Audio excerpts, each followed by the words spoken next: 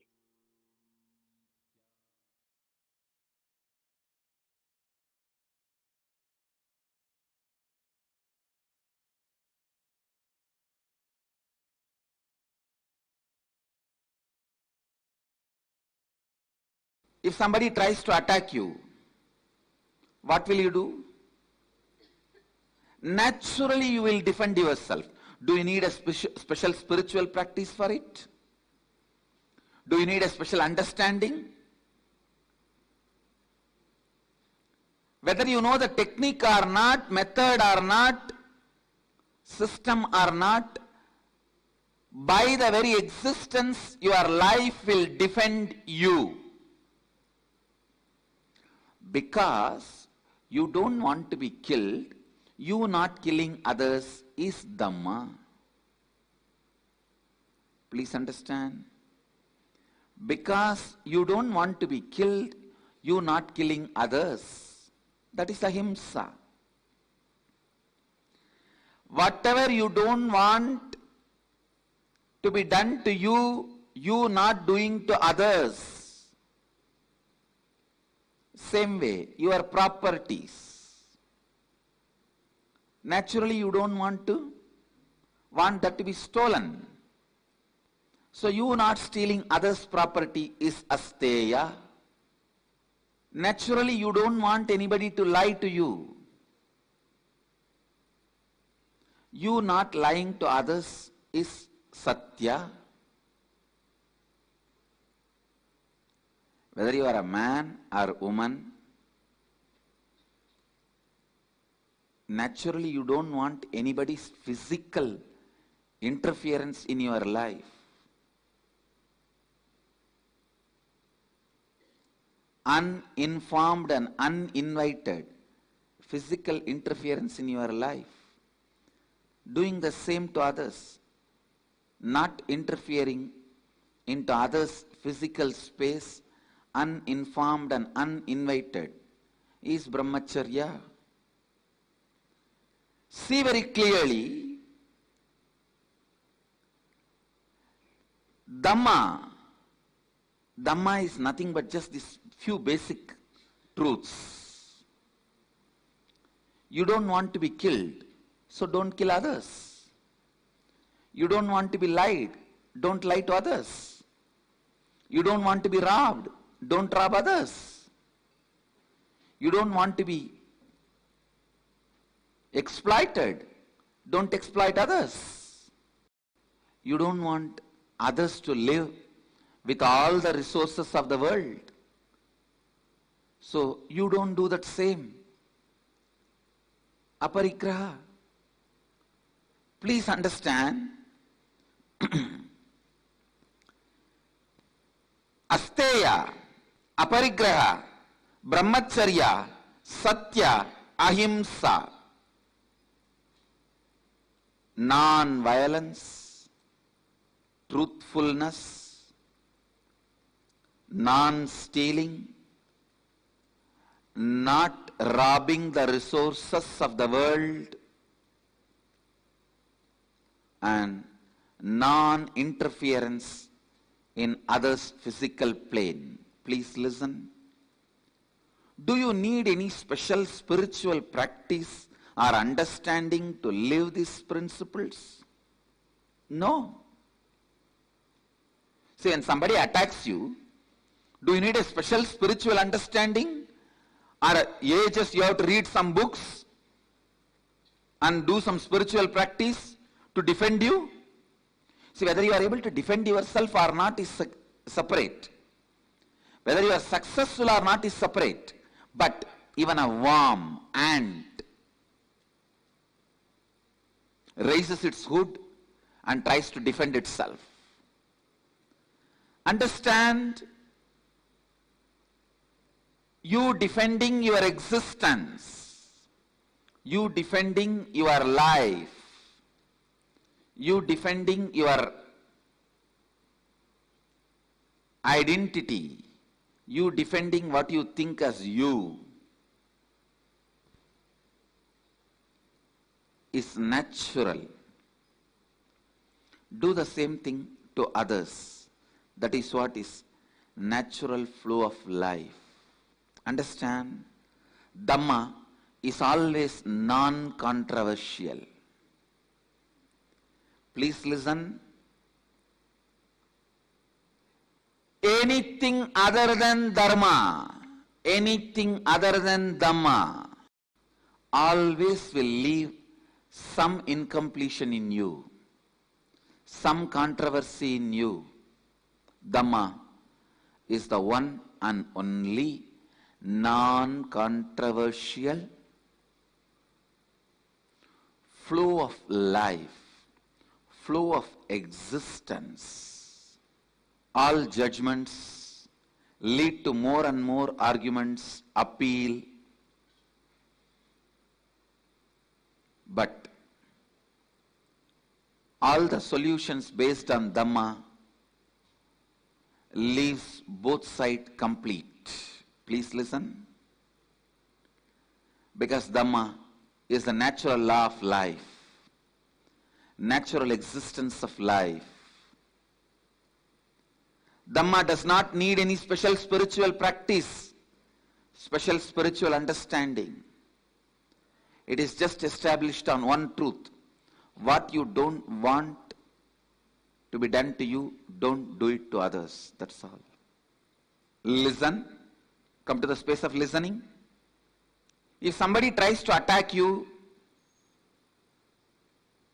and you defending yourself is the natural law of life, Dhamma. Same way, you not attacking others, harming others is good karma. Knowing you harming others is bad karma. That's all. Understand? Whatever is your natural flow is Dhamma. You not doing that to others is karma. Listen. Listen. You understanding, you will protect you when somebody tries to attack you is Dhamma, natural law of life.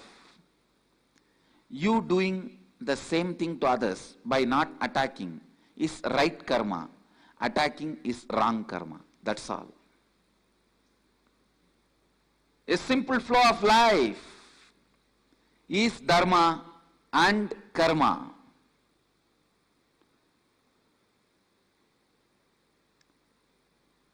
Listen. Anything you create, anything you do, anything you mull over, anything you try to digest, anything you try to practice is not natural law of life. If at all you have to practice something that is only one, completion, that's all. Only one you need to practice, completion, means getting back to your natural space, your original space. Other than completion, nothing else need to be practiced. Simply you know the law of life.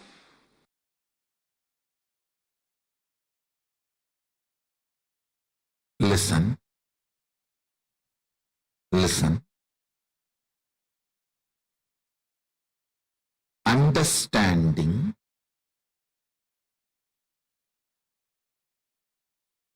the cosmic flow of life, like karma,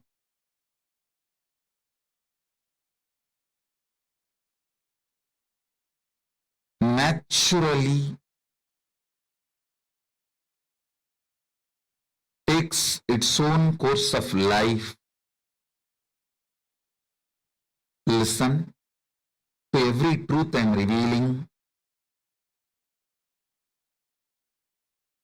Understanding the natural flow of life means knowing people who harm you will get their karma back.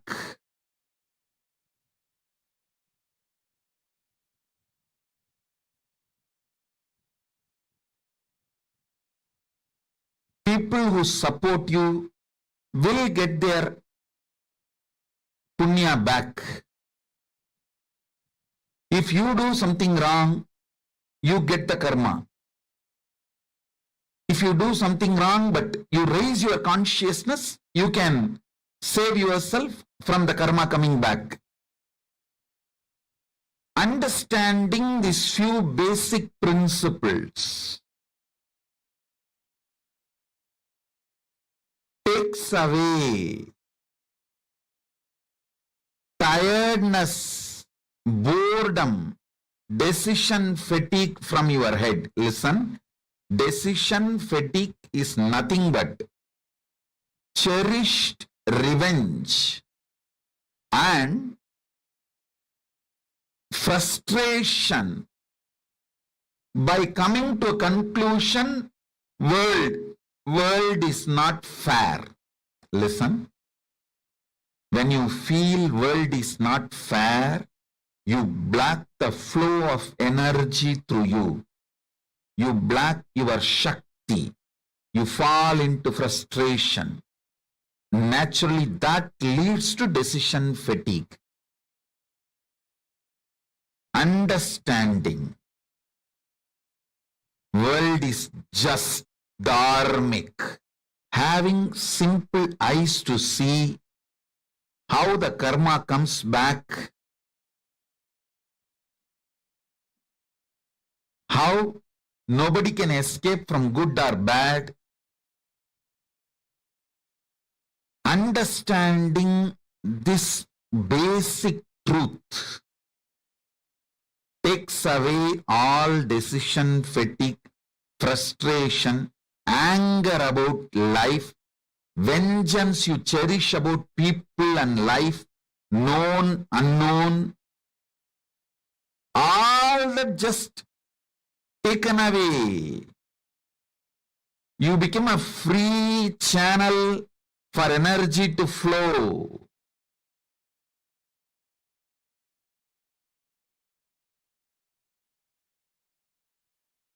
Listen.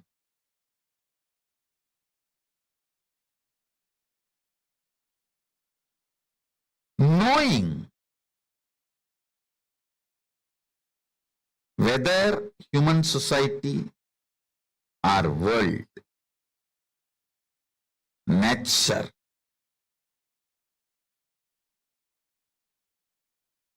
everything known and unknown flows as per dharma. I tell you guys, it is this clarity,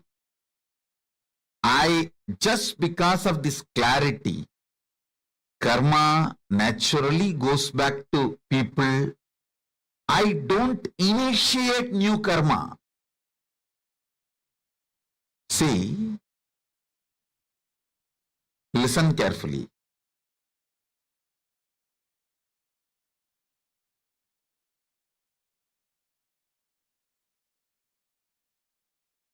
This is one of the biggest confusion, all those so-called logical brains. People try to tell, maybe, see, when I tell them, hey, don't kill the goat and eat, next janma, the goat will come as a human being and kill you and eat. They say, maybe Swamiji, last janma, the goat killed me and ate. That is why now I am killing the goat and eating. Stop initiating new karma. Then your Kundalini will be awakened. You will have the Shakti to see the flow of whole life. Stop this idiotic justification for initiating new karma. Listen carefully.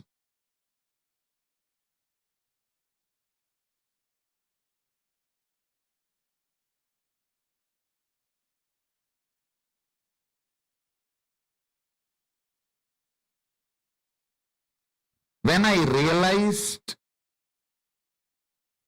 the flow of dharma and flow of karma, I stopped initiating new karma chakra or the karmic chains that has brought so much energy in me. So much energy, I tell you.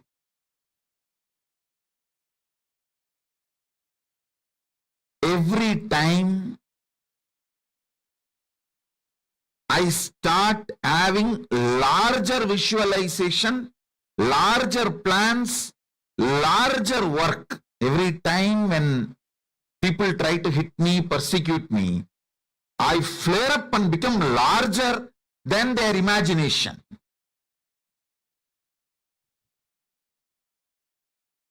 Secret of my energy is knowing the karma flow and dharma flow. I just know you don't need to initiate anything to take revenge on people. Initiate, focus everything to protect you and creatively contributing. That's all. You protect yourself, for that you can do everything. And go on contributing creatively.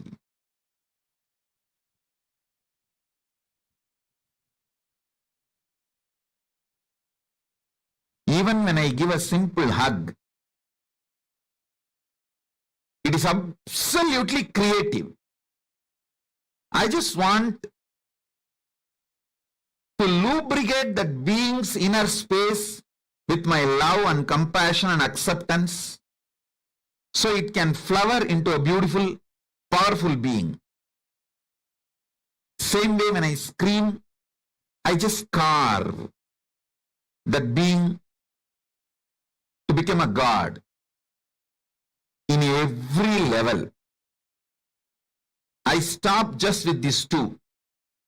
Maximum I protect myself and I go on contributing creatively, because I am assured inside me experientially about the flow of the dharma, flow of the karma. I do not have a cherished vengeance, cherished anger, cherished violence. All of you should know. You may not have cherished anger towards one person, but you may have a whole against the whole system. You may have a cherished anger and violence against the whole humanity, against the whole economical system, against the whole currency system. When you cherish the anger against the whole system, or the organization you are working for, or the career you are doing, or the clients you are having, you may have anger towards the whole system. Even that gets you decision fatigue. When you cherish anger towards one person, it's called vengeance. When you cherish anger towards unknown system, it's called frustration. Please understand, your arrogance which makes you believe you can manage the natural law of life itself is called karma. Your arrogance which gives you the belief you can manage the natural law of life is karma. Authenticity is natural law of life. You can never manipulate it. You can never manage it. Only you can be managed by authenticity. You should be managed by authenticity. Why we try to manipulate dharma, law of life? Because we feel at some part of us we cannot change that. We feel it is impossible for us to transform. Some habits, some patterns, you feel you can't give up. So naturally, to convince yourself it is okay, you need to manipulate dharma. For example, if you can't live the life of a sannyasi, celibate, then just manipulate the dharma saying, okay, it's okay, this is also okay. If you are unattached and live grihastha life, that is also okay. But if you are unattached, then why are you going to live there? Now I am not saying give up the grihastha life and become a sannyasi. All I am saying is at least be very clear where you are powerful, where you are powerless. And it is not necessary you need to give up grihastha life to achieve Advaita, live Advaita. So from that context, if you say, I don't need to give up the grihastha life because that is not required for Advaita, living Advaita, then you are right. But if you say, no, without attachment, if you live there, that is also okay, then you are manipulating dharma. Please understand. If you can't get up early morning for yoga, naturally you start manipulating. No. That and all is not required for me. Just if I mentally align myself and remember God few minutes, He will immediately land on me and support what is there. Unnecessarily waking up in the early morning, bending the body this side, that side. And if I just remember, that's all, that is enough. This is manipulating dharma, understand? Actually, waking up early morning is not necessary for Advaita. It is a support, but not a compulsion to live Advaita. From that understanding, if you think, then it is okay. Listen. You may ask, what is the difference between these two thought currents? When you understand what is necessary and what is not necessary, you never fall into powerlessness. But when you think something is necessary and not able to do, you fall into powerlessness. Only the fellows who fall into powerlessness manipulate dharma. Trying to manipulate dharma is karma. Trying to manipulate dharma is karma. Understand? If you know thoroughly, you have to get up early morning for living Advaita. If you can't get up, the right thing to do is completing with the pattern you are not able to get up and making your body and mind fresh, alive for you to wake up early morning. That is the dharma. But unfortunately, if you learn to manipulate even one step of dharma with the wrong reason, I tell you, after that dharma can never enter into your life. Because you know how to manipulate every rule. Just one simple understanding. Integrity with the time. For living Advaita, integrity with the time is necessary. That is not option.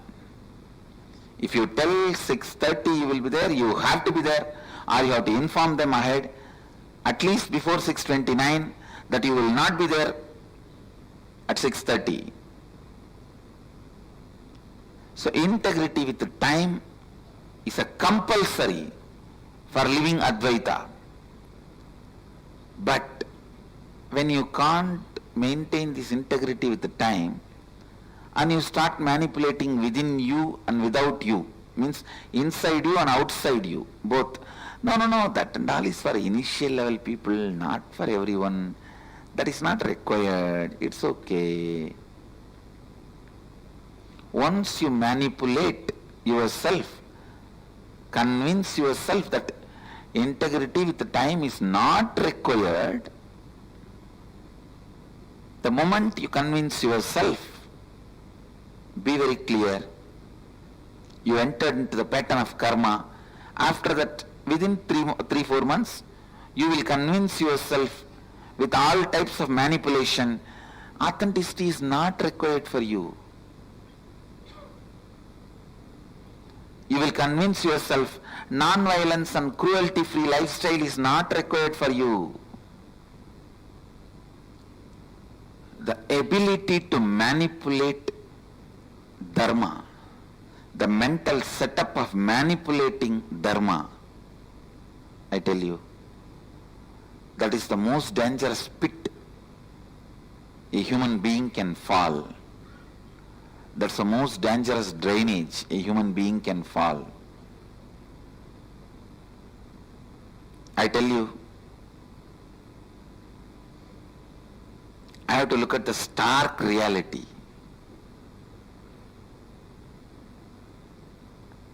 Even if a single person who does not manipulate dharma, who lives what he knows as right,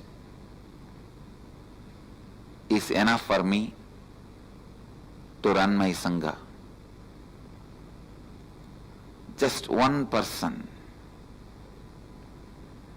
I am searching just for those 1 or 2 persons who does not manipulate dharma. Please understand. Lives what he knows is dharma. Does not use different words, theories, theologies, concepts to manipulate it. I am searching just for those 1 or 2 diamonds. Of course, I wanted to make millions of people. I wanted to make is different, but still I have not got even one is the truth. Who does not manipulate dharma in his thinking. There is no blind spot in his thinking. If he knows right, he does it. If he does not know, he knows it is not required. If he does not get up in the morning and come for yoga, he knows it is not required. If he knows it is required, he is not inefficient or there is no impossibility. That is what I call no blind spot, no manipulation of the principles. It is unfortunate. One of the very important Hindu guru telling publicly he is searching for one person who does not manipulate the dharma. Understand? The scale I set also need to be looked in. Its highest standard. Anyone who lives in his life without manipulating even one step of dharma lives enlightenment. The pattern of manipulating and compromising with the life of Advaita is karma. The pattern of coherently vibrating with the Advaitic thinking, being in sync, synergetic with Advaitic thinking is what I call dharma. Who knows the dharma and do not compromise, do not manipulate it, lives enlightenment. sit and think through your whole life. Let your whole life be aligned with Dharma. Whatever species exists on the planet Earth, they all have a right over the planet Earth just like we have a right. We don't have a right to vacate them from the planet Earth just because of our whims and fancies. No. Everything you live should have the context of Advaita. Everything which has the context of Advaita should be lived by you is living enlightenment. Lifestyle of no blind spot. Every understanding from the context of Advaita has to be lived uncompromisingly. If you are made to understand this is responsibility, you have to live it. This is enriching, you have to live it. This is authenticity, you have to live it. This is integrity, you have to live it. No question of compromising. No compromising. If you are powerless somewhere to live the Dharma, complete. Complete with that powerlessness. Complete with that powerlessness and raise yourself to the next level. But no question of manipulating it. If you manipulate Dharma, you will never transform. You will never know where you need to complete. You will continue to be the same sewage, thinking outside you sprayed enough perfume, no one will have a smell. Yes, but inside you will be stinking.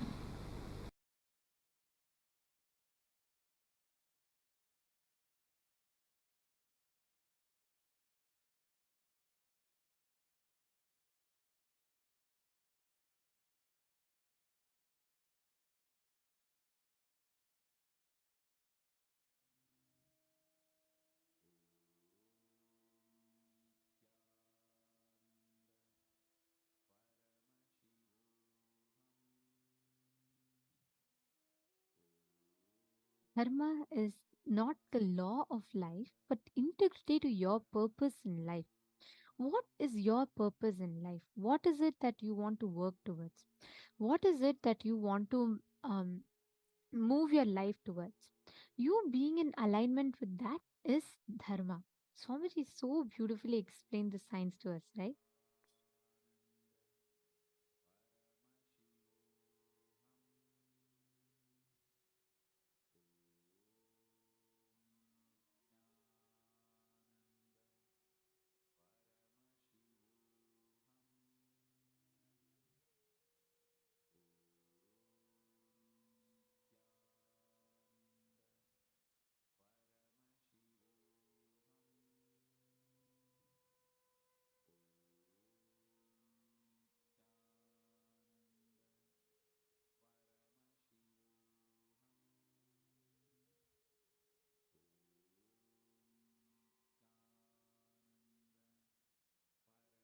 Karma is the thought currents in which we are stuck, but Dharma is the actions that you need to take towards manifesting what you want, manifesting your purpose in life.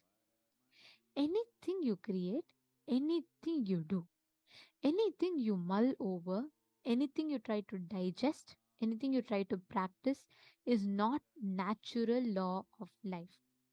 It's a very beautiful word. Yama and niyama. The law of life and flow of life. If at all you have to practice something, it is only one thing: completion. Getting back to your natural space, original space. Other than completion, nothing should be a practice. Swamiji so beautifully explained, right? You going back to your original state of existence, how you exist in reality, how you are, your true nature is Dharma. That is the only law of life. See, you going back to your original state of existence, That is the only thing you need to think, you need to work towards. Everything else in life just happens as a pure manifestation.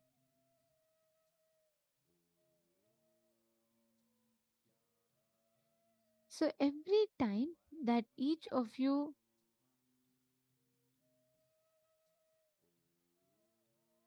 experience the whole um, confusion or chaos happening in life, it is because somewhere in your life, the alignment between your natural flow of life and the law of life is blocked. See, when you feel world is not fair, you block the flow of energy through you. You block the Shakti. Every time you fall into frustration, naturally your decision leads to that decision fatigue.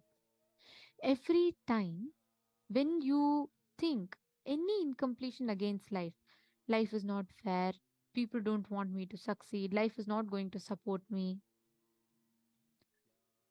Even with life, just have this one clarity: there is no such thing as bad happening in life. There is no such thing as bad publicity. There is no such thing as bad karma in the world. Everything makes you rich. Everything teaches you new dimension of life. It is such a beautiful truth that Swamiji is revealing.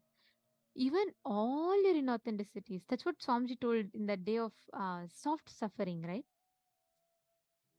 Every moment of your life, wherever in your life you gain extra insights, all the so-called moments of suffering, pain, good karma, bad karma, everything end of the day leads you to expand in something. It leads you to the next and the next.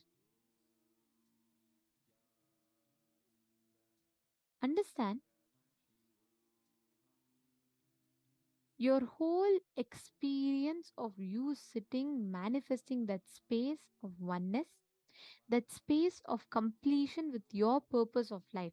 If you are clear, my purpose in life is to experience health, then every single time, every single action that you take, every single step that you take should be in alignment with that manifestation of life, with that aspect in life. Just with this one thing, you can see the kind of transformation that happens in you. You do not need to be stuck in the same loop of time, the loop of things as it is. You can just move towards completion when you follow your dharma, the natural flow of life. See, sit and think through your whole life. Whatever species exists on planet Earth, they all have the right over planet Earth just like we have. Just see for a few minutes where all have you stopped the natural flow of life. Can every one of you just revisit your life? For example, you might, as a natural flow of your life, some relationships needs to mature, or you will need to let go of something, but at that point in time you have your individual independent thought currents coming in between, and you stop that living enlightenment lifestyle to manifest for you. Just look back in all those points in life, see what was the exact cognition that happened inside of you. Look back into your life.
Yes. Have you all finished writing?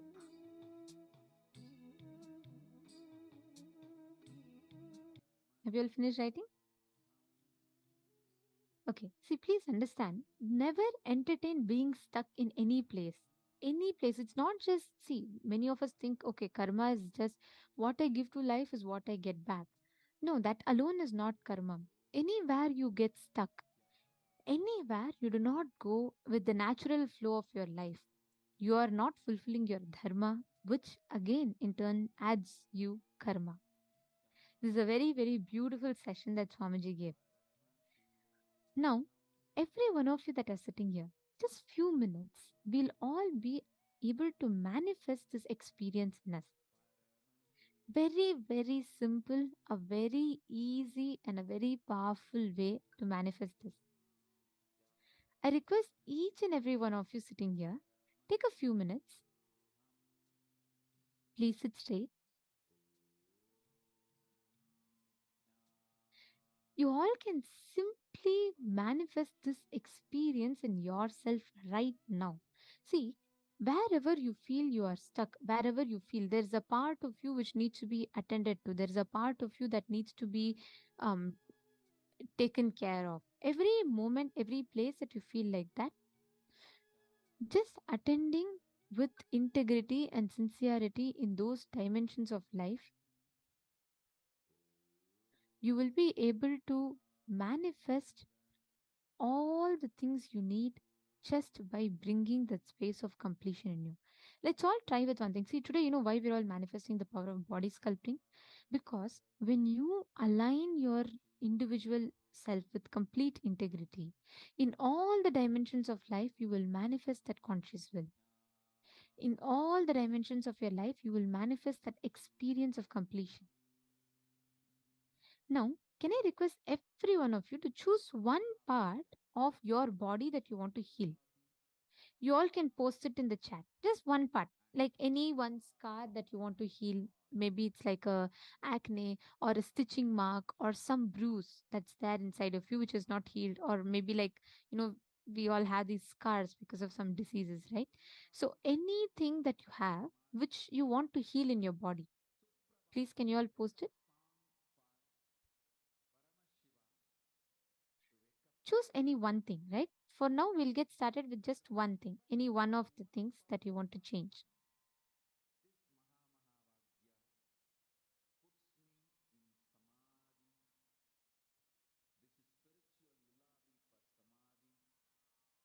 Just choose any one.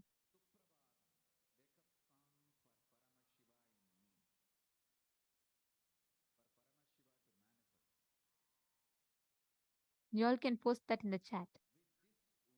If you're comfortable, then fine. If you don't want to, that's also fine. Okay, listen. All of us have the innate potential energy in us, the Kundalini energy, right?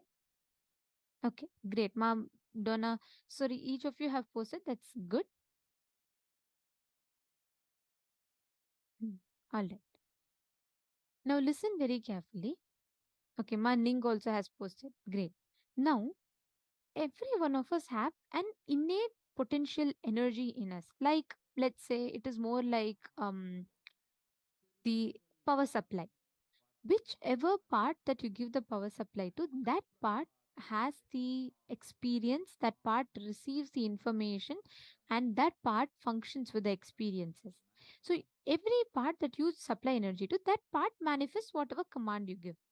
For example, if I have a live wire, I can plug it into an electric current supply. I can plug it into a fan or a TV or a light or a mixer or anything that I want. Whichever fulfills my purpose, I can use that for it. Same way, the Kundalini energy that you carry can be used for healing any part of your body that you want. Now, consciously will to heal a particular part of your body.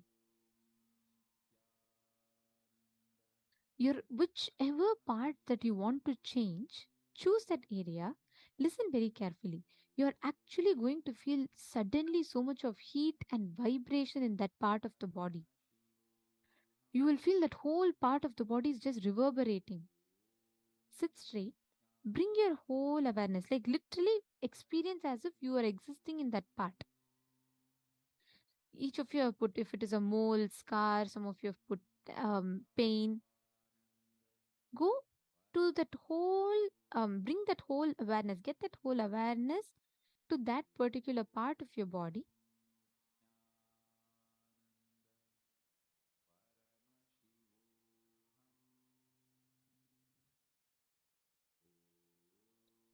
Chant the Mahavakya.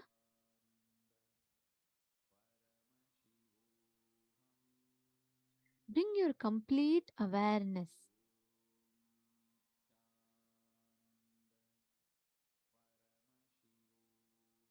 Manifest, you will actually see how that whole manifestation of that energy will happen in that part. All you need to do is just will. For example, if you have a scar in your hand, just visualize as if that whole scar is getting healed. Consciously do that visualization process. If it helps, you can even put your hand on that part, so it will help you bring awareness. It's just for awareness purpose, it's not needed, it's just awareness purpose. Sometimes we tend to get distracted, so if you put your hand on that part, you will constantly feel that part. So put your hand on that part of the body and just visualize that that whole scar is completely getting healed.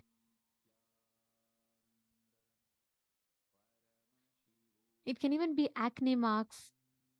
Take a before picture. That's the most important thing. Take a before picture and you will see how that whole part will change. In this round, we are only doing scars. So all of you can do scars. You'll actually see before picture and after picture how the scar will completely reduce and heal.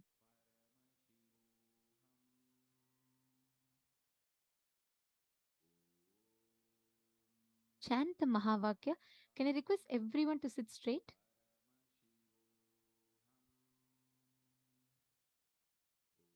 Chant the Mahavakya.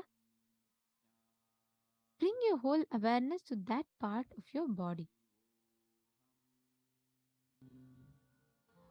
Om Nithyananda Paramashivoham.